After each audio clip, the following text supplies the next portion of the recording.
आम्हाला नाही, आम्हाला नाही। सोलापुर में एक दर्दनाक घटना सामने आया है। ये मामला जुड़े सोलापुर के पानी टाकी इलाके का है।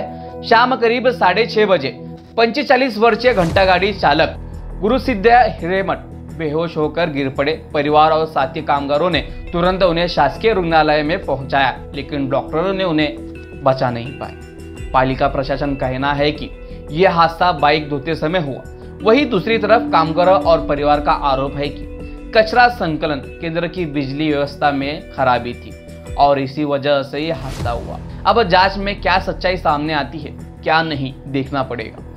गुरुसिद्ध अपने पीछे अब पत्नी, 2 बच्चे, छोटे बच्चे, पूरा परिवार छोड़ गए हैं। उनके परिवार और साथी का कामगारों की मांग है कि उन्हें न्याय मिले और आर्थिक मदद भी दी जाए।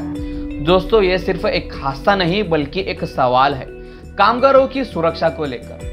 आपकी क्या राय है? क्या प्रशासन को ऐसी घटनाओं की सख्ती से जांच करनी चाहिए? कमेंट में अपनी राय लिखिए और अगर आप चाहते हैं कि आम लोग की आवाज और मजबूत बने तो चैनल को सब्सक्राइब करें।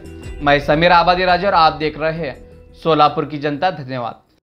कॉन्ट्रॅक्टर तसे काम करत होता, तो घंटागाडी ड्रायव्हर होता। काल त्याची गाडी धुताना, घंटागाडी धुताना तसंच त्याची सुद्धा मोटर धुत असताना त्याला करंट लागून जागेवरच तो मृत्यू पडला। ते महानगरपालिकेचा रॅम्प आहे, महापालिकेचा ठिया आहे त्या कॉन्ट्रॅक्टरच्या ताब्यामध्ये। अजून हा हेल्मेट सुद्धा मक्तेदाराकडे काम करत होता, परंतु काम करत असताना जबाबदारी मक्तेदाराची महानगरपालिकेची आहे। कालच्यापासून कोणीही बोलायला तयार नाही। तिचे 2 लहान लेकरं आहेत आणि तुझी आई बाप अजून मिसेस आहे, त्याच्यावर कुटुंब होता। ते 2 पाळ्या काम करून त्याचा कुटुंब चालत होता।